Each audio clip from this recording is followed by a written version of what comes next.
آیا با چراغ چک وقتی روشنه میشه رانندگی کرد؟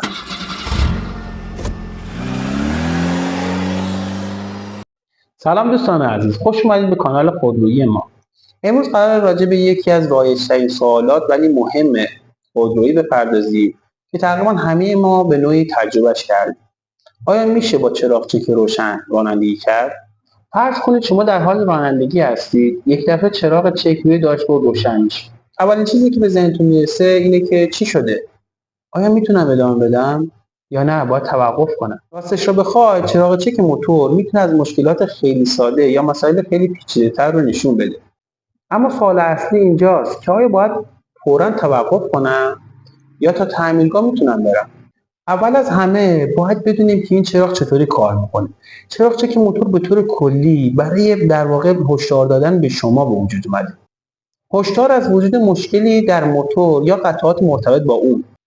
پس وقتی روشن میشه یعنی یک چیزی توی سیستم خودرو به درستی کار نمیکنه.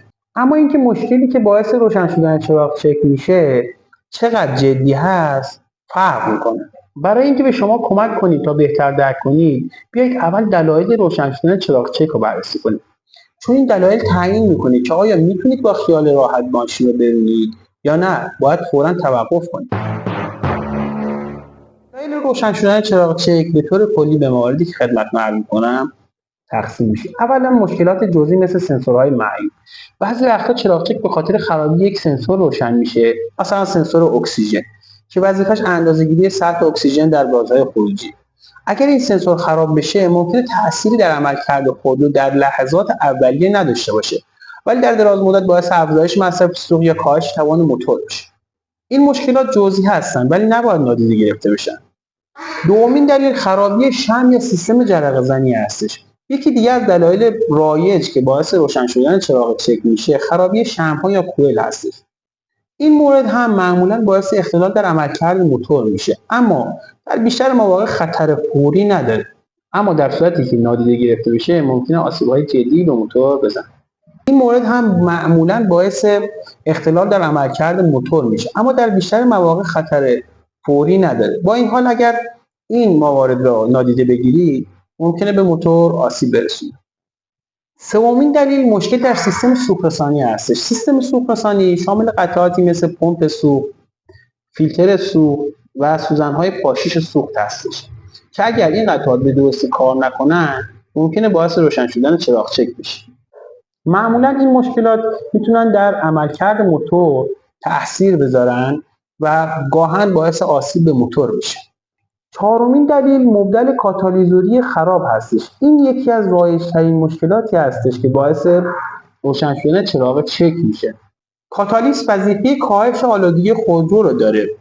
اگر این قطعه دچار مشکل بشه میتونه عملکرد موتور رو مختل کنه، باعث کاهش توان موتور بشه و در بعضی مواقع هم آسیب جدی به موتور وارد. خب حالا سوال اصلی اینه آیا میشه با چراغ چک روشن رانندگی کرد؟ اولین شرایط روشن شدن چراغ چک در شرایط غیر خطرناک یا به دلیل مشکلات جزئی است. اگر چراغ چک موتور روشن شد و هیچ علامت عجیب دیگه‌ای مثل کاهش قدرت موتور، افزایش دمای موتور و یا صداهای غیرعادی از موتور نشنیدید، میتونید با احتیاط به رانندگی ادامه بدید.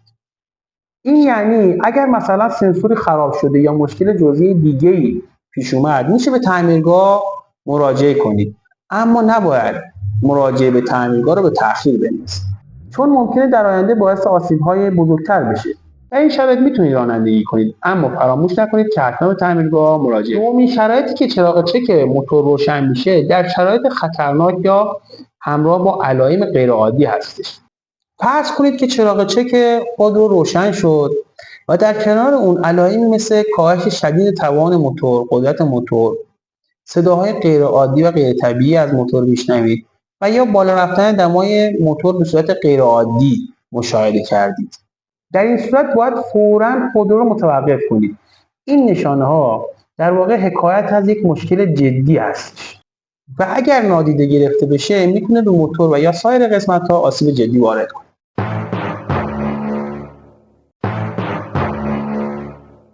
برای بررسی وضعیت خودرو چند تا کار باید کنید.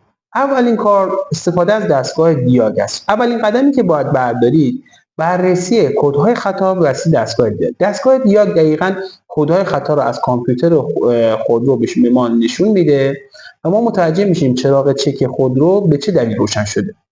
و با بررسی این کدهای خطا متوجه میشیم که مشکل چقدر جدی هستش و نسبت به برطرف کردن اون میتونیم اقدام کنیم. دومین کاری که باید کنیم بررسی وضعیت شتاب و صدای موتور هست. برای اینکه مطمئن بشیم مشکلی در حال اتفاق افتادن نیست، در حین رانندگی به شتاب و صدای موتور دقت کنید. اگر متوجه کاهش قدرت موتور یا صدای غیرعادی از موتور شنیدید، باید بلافاصله ماشین رو متوقف کنید.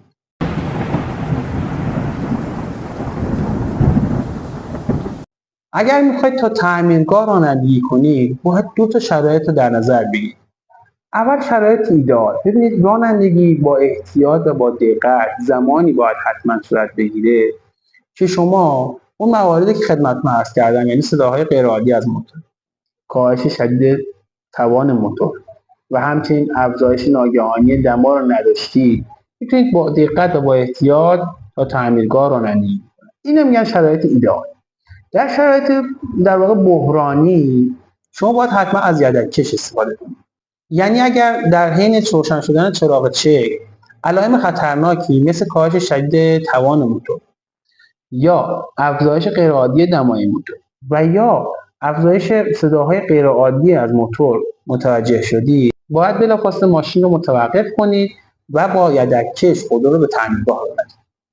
در نهایت وقتی چراغ چک روشن شد نگران نباشید، اما بی‌تفاوت هم نباشید. در صورتی که شما در واقع صداهای غیرعادی و اون علائمی که خدمتتون عرض کردم رو نشنیدید، میتونید با احتیاط و با دقت بیشتر رانندگی کنید و به تعمیرگاه مراجعه کنید.